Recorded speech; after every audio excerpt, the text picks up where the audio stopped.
ವಿದ್ಯಾರ್ಥಿಗಳೇ, ಇಲ್ಲೇ ಮೊದಲು 10 ಸ್ವಾಭಾವಿಕ ಸಂಖ್ಯೆಗಳು.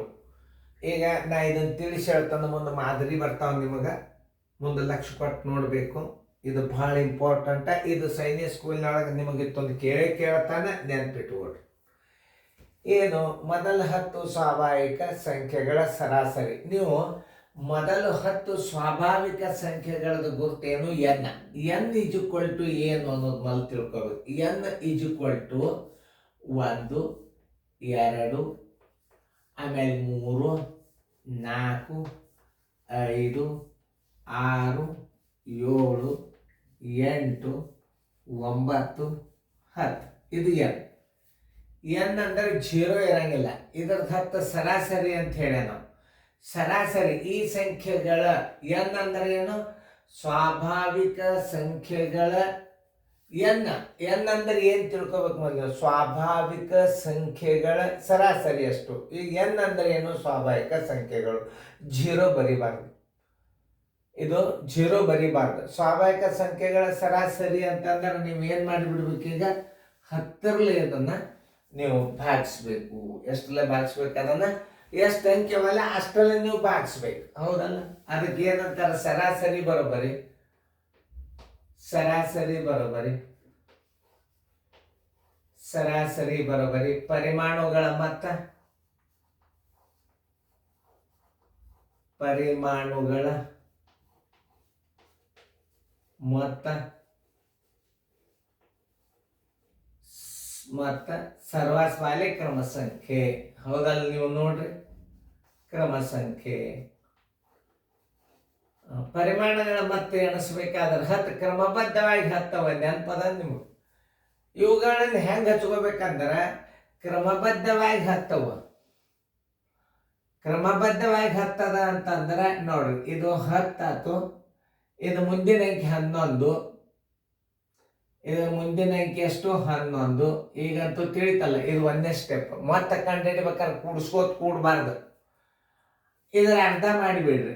5 × 11 55 ಆಯ್ತು. 55 ಸರಾಸರಿ 10 ಅಂಕೆಗಳು ಬರೋಬ್ಬರಿ 5.5 ಸರಾಸರಿ. ಸರಾಸರಿ ಬರೋಬ್ಬರಿ. ಸರಾಸರಿ ಬರೋಬ್ಬರಿ 5.5. ನೋಡ್ರಿ, ಇನ್ನೊಂದ್ಸಲ ನಾ ತಿಳಿಸಿ ಹೇಳ್ತೇನೆ ನಿಮ್ಗೆ. ಈ ಅನುಕ್ರಮ ಸಂಖ್ಯೆಗಳ ಮೊತ್ತನ ಕಂಡು ಹಿಡಿಯುವಾಗ ಎಷ್ಟು ಹೇಳ ನಾವ? 10. 10ರ ಮುಂದಿನ ಅಂಕಿ 11. ಆಮೇಲೆ ಇದರ ಅರ್ಧ ಆದರೆ ಇದನ್ನ ಅರ್ಧ ಮಾಡ್ರಿ, ಇದಾದರೆ ಇದು ಅರ್ಧ ಮಾಡ್ರಿ. ಅರ್ಧ ಮಾಡಿದಾಗ ಎಷ್ಟಾಯ್ತು? 5 ಆಯ್ತು. 5 × 11. ಈ ಸಂಖ್ಯೆಗಳ ಮೊತ್ತ 55 ಬರಲೇಬೇಕು, ನೆನ್ಪಿಟ್ಕೋ. ಯಾಕಂದ್ರೆ ನೀವೇನು ಮಾಡ್ಬೇಕಾಗ್ಯದ? ನಾವು ಸೈನಿಕ್ ಸ್ಕೂಲ್ನ ಪಟ್ನ ಉತ್ತರ ಹಾಕಬೇಕಾದ್ರೆ ಮಾಡಿ ನೋಡ್ರಿ. 3, 6, 4, 10, 15, 21, 28, 36, 9, 45, 10, 55. ನಾ ಎಷ್ಟು ಎಕ್ಸ್ಪರ್ಟ್ ಎಣಿಸ್ತಾನ ಅನ್ನೋದು ತಿಳ್ಕೊರಿ ಮೊದಲು. ಆಮೇಲೆ ಮೊದಲು 5 ಧನ ಪೂರ್ಣಾಂಕಗಳ ಸರಾಸರಿ ಎಷ್ಟು? 5 ಅಂದ. ಇದು ಹುಷಾರ್. ಧನ ಅಂದ್ರೆ ಏನು? ಪೂರ್ಣಾಂಕ. ಡಬ್ಲ್ಯೂ ಹಾಕೋರು. ಡಬ್ಲ್ಯೂ ಅಂಕೆಗಳು ಎಷ್ಟು? 5 ಪೂರ್ಣಾಂಕಗಳು. 5 ಧನ ಪೂರ್ಣಾಂಕಗಳಂದ್ರೆ 0 ಹಿಡಿಬೇಕು, 1 ಹಿಡಿಬೇಕು, 2 ಹಿಡಿಬೇಕು, 3 ಹಿಡಿಬೇಕು, 4 ಹಿಡಿಬೇಕು. ಇವು 5 ಅದು 0 ಕೌಂಟ್ ಮಾಡಬೇಕಾಗ್ತದೆ. ಅದಕ್ಕೆ ಇದನ್ನ ಬಹಳ ಸಲ ಪರೀಕ್ಷೆದಾಗ ಬಿದ್ದದಿದೆ. ಇವುಗಳ ಮೊತ್ತ ಕಂಡು ಹಿಡಿಬೇಕು. ನೋಡ್ರಿ, ಮೊತ್ತ ಬರೋಬ್ಬರಿ, ಸರಾಸರಿ ಬರೋಬ್ಬರಿ. ತಿಳಿತಲ್ಲ? ಈ ಅಂಕಿಗೆ ಮೊದಲು 5 ಧನ ಪೂರ್ಣಾಂಕಗಳ ಸರಾಸರಿ ಎಷ್ಟು ಅಂತ ಕೇಳ. ಅವಾಗ ಏನ್ ಮಾಡ್ತೀರಿ ನೀವು? 1, 2, 3, 4, 5 ಹಚ್ಚಿಬಿಡ್ತೀರಿ. ಹಚ್ಚಬಾರ್ದು. ನೀವು 0 ಹಚ್ಕೋಬೇಕು ಆ ಅಂಕೆಗಳನ್ನು. ಇದು ಇಂಟೆಲಿಜೆನ್ಸಿ ಒಳಗೆ ಬರ್ತದೆ. ಇದು 5 ಮೊದಲ ಧನ ಪೂರ್ಣಾಂಕಗಳು. ಡಬ್ಲ್ಯೂ ಅಂದ್ರೆ ಹೋಲ್ ನಂಬರ್, ಪೂರ್ಣ ಸಂಖ್ಯೆಗಳು. ಹೋಲ್ ನಂಬರ್ ಪೂರ್ಣಾಂಕಗಳು, ಪೂರ್ಣ ಸಂಖ್ಯೆಗಳು ಅಂತಾರೆ. ಪೂರ್ಣ ಸಂಖ್ಯೆಗಳು 0 ಹಿಡಿಬೇಕು ನೀವು. ಸರಾಸರಿ ಸೂತ್ರ ಅಂತೂ ಅಲ್ಲಿ ಅದ. ಆಮೇಲೆ ನೋಡಿ, ಸರಾಸರಿ ಬರೋಬ್ಬರಿ. ಸರಾಸರಿ ಬರೋಬ್ಬರಿ. ಪರಿಮಾಣುಗಳ ಮೊತ್ತ.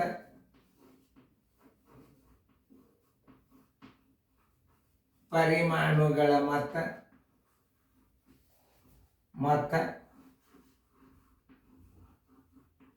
ಸರ್ವಾಸ ಬಾಗಿಲೆ ಕ್ರಮ ಸಂಖ್ಯೆ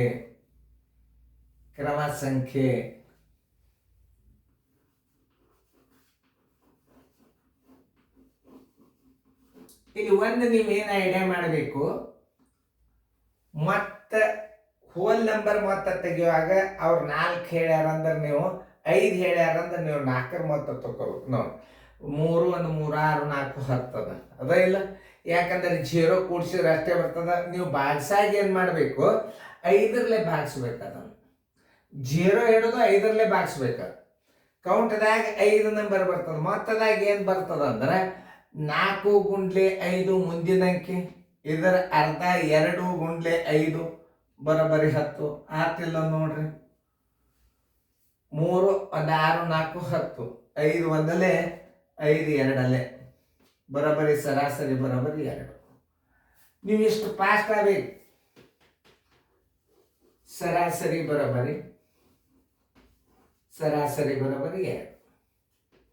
ನೀವು ಹೆಂಗ ಲೆಕ್ಕಗಳನ್ನು ತಿಳಿಸ್ತಿರ್ತಾರ, ಹೋಲ್ ಪೂರ್ಣ ಸಂಖ್ಯೆಗಳ ಸರಾಸರಿ, ಪೂರ್ಣ ಸಂಖ್ಯೆಗಳ ಸರಾಸರಿ ಕೇಳ್ತಾನೆ ಒಳಗೊಮ್ಮೆ. ಅವಾಗ ನೀವು 0 ಹಚ್ಕೋಬೇಕು. ಮೊದಲು 5 ಧನ ಪೂರ್ಣಾಂಕಗಳ ಸರಾಸರಿ ಎಷ್ಟು? 0 1 2 3. ಮತ್ತೆ ತೆಗಿಯಾಗ ಏನು ಮಾಡಬೇಕು, 4ರದೇ ತಕ್ಕೋಬೇಕು. ಯಾಕಂದ್ರೆ ಇದು 0ಗೆ ಅಂಕಿಗೆ ಮತ್ತೆ ಬರೋದು. ಅದ್ರ ಕ್ರಮ ಸಂಖ್ಯೆಗೆ ಮಾತ್ರ 5 ಹಚ್ಕೋರಿ. ಮತ್ತೆ ತೆಗಿಯಾಗ ಏನು ಮಾಡಬೇಕು, 4 ಗುಂಡ್ಲೆ 5, ಇದರ ಅರ್ಧ 2 ಗುಂಡ್ಲೆ 5 10, ಮತ್ತೆ ಬಂತು ಈಗ 10 ನಿಮಗೆ. ಇವೆಲ್ಲ ಟ್ರಿಕ್ಸ್ ಇವು ಗಣಿತಗಳು ನೋಡ್ರಿ. 3 1 6 4 10 ಆತಿಲ್ಲ ನೋಡ್ರಿ. ಮತ್ತೊಂದ್ಸಲ ರಿಪೀಟ್ ನೋಡ್ರಿ, ವಿಡಿಯೋ ದೊಡ್ಡವಾಗಬಾರ್ದು. ಇಲ್ಲಿ ಸಂಖ್ಯಾ ರೇಖೆಯ ಮೇಲೆ 0 ಇಂದ ಎಡಗಡೆ ಬರೆದ ಅಂಕೆಗಳಿಗೆ ಡ್ಯಾಶ್ ಅಂತಾರೆ. ಏನು? ಋಣ ಸಂಖ್ಯೆ. ಏನಂತಾರೆ ಇದಕ್ಕೆ? ಋಣ ಸಂಖ್ಯೆ. ಋಣ ಅಂದ್ರೆ ಮೈನಸ್, ಋಣ ಸಂಖ್ಯೆ ನೋಡಿ ಈ ಚಿಹ್ನೆಯಿಂದ ಬಳಸುತ್ತಾರೆ. 0ಯಿಂದ ಈ ಕಡೆ ಬರೆದಂತಹ ಅಂಕೆಗಳಿಗೆ ಏನಂತಾರ? ಋಣ ಸಂಖ್ಯೆಗಳು ಅಂತಾರ. ಅದರ ಚಿಹ್ನೆ ಮೈನಸ್ ಇರ್ತದ. ಇನ್ನೊಂದು ವಿಷಯ ಅಂತ ಹೇಳ್ತೇನೆ ನಾನು, ಈ ಕಡೆ ವಾದಂಗ ಅಂಕೆಗಳು ಚಿಕ್ಕದಾಕೋತ್ ಹೋಗ್ತಾವ. 0ಗಿಂತಲೂ ಈಗ ಕೇಳ್ತಾನೆ, 0 ದೊಡ್ಡದೋ ಏನು 3 ದೊಡ್ಡದೋ ಅಂತ ಕೇಳ್ತಾನೆ ಪರೀಕ್ಷೆದ. ಕೇಳ್ತಾನ 0 ದೊಡ್ಡದೋ ಏನು 3 ದೊಡ್ಡದೋ? 0 ದೊಡ್ಡದು ಏನು 1 ದೊಡ್ಡದೋ ಏನು 4 ದೊಡ್ಡದು? -1 ದೊಡ್ಡದೋ ಏನು -4 ದೊಡ್ಡದು ಅಂತ ಕೇಳ್ತಾನ. ದೊಡ್ಡದಂದಾಗ 1 ಬರ್ರಿ.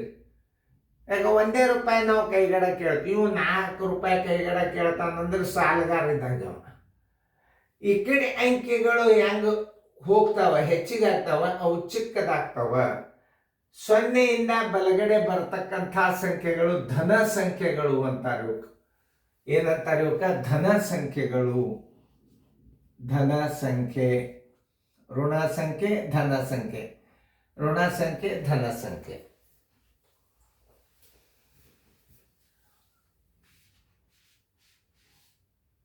ಅಂಕೆಗಳಿಗೆ ಋಣ ಸಂಖ್ಯೆ, ಋಣ ಸಂಖ್ಯೆ ಅಂತಾರ. ಚಿಹ್ನೆ ಏನಿರ್ತದ? ಮೈನಸ್ ಇರ್ತದ. ಇಲ್ಲ, ಇದು ಧನ ಸಂಖ್ಯೆ ಅಂತ ಅಂತಾರೆ. ಚಿಹ್ನೆ ಏನಿರ್ತದ? ಪ್ಲಸ್ ಇರ್ತದ ನೋಡ್ರಿ. ಇದು ಪ್ಲಸ್ ನೋಡ್ರಿ. ಆಮೇಲೆ ಈ ಕಡೆ ಹೋದಂಗ ಅಂಕಿಗಳು ದೊಡ್ಡ ಆಗ್ತಾವ, ಈ ಕಡೆ ಹೋದಂಗ ಏನಾಗ್ತಾವ? ಸಣ್ಣ ಆಗ್ತಾವ. ಇದು ಒಂದೇ ನೀವು ಏನ್ ತಿಳ್ಕೊ. ಇದರ ನಿಮಗೆ ಏರಿಕೆ ಕ್ರಮ ಮತ್ತು ಇಳಿಕೆ ಕ್ರಮ ಬರ್ತಾವ. ಇದರ ಏರಿಕೆ ಕ್ರಮದಲ್ಲಿ ಬರೆಯಿರಿ, ಇಳಿಕೆ ಕ್ರಮದಲ್ಲಿ ಬರೆಯಿರಿ. ಒಂದು 4 ಮಾದರಿಗಳನ್ನು ಹಾಕಿರ್ತದ ನೋಡ್ರಿ. ಧನ, ಋಣ ಮತ್ತು ಸೊನ್ನೆಗಳನ್ನೊಳಗೊಂಡ ಸಂಖ್ಯೆಗಳಿಗೆ ಏನನ್ನೋರು ಆ ಸಂಖ್ಯೆಗಳನ್ನು ಯಾವ ಸಂಕೇತದಿಂದ ಸೂಚಿಸುತ್ತಾರೆ? ಝಡದಿಂದ ಸೂಚಿಸ್ತಾರೆ. ಇವಕ್ಕೆ ಏನಂತಾರ ಅನ್ನೋದು ನೀವು ತಿಳ್ಕೋಬೇಕು. ಏನಂತ ಕರೀತಾರ ಅವಕ್ಕೆ ಸರಿಯಾಗಿ ಅರ್ಥ ಮಾಡ್ಕೊಳ್ಳಾರ್ದ ನೀವು ಯಾವುದು ಲೆಕ್ಕ ಮಾಡಬೇಕಾದ್ರೆ ಹೇಳ್ಬೇಕಾದ್ರೆ ಏನಂತಾರ ಅವಕ್ಕೆ ಪೂರ್ಣಾಂಕಗಳು. ಇವಕ್ಕೇನು? ಇಂಟೀಜರ್ಸ್, ಪೂರ್ಣಾಂಕಗಳು ಅಂತಾರೆ.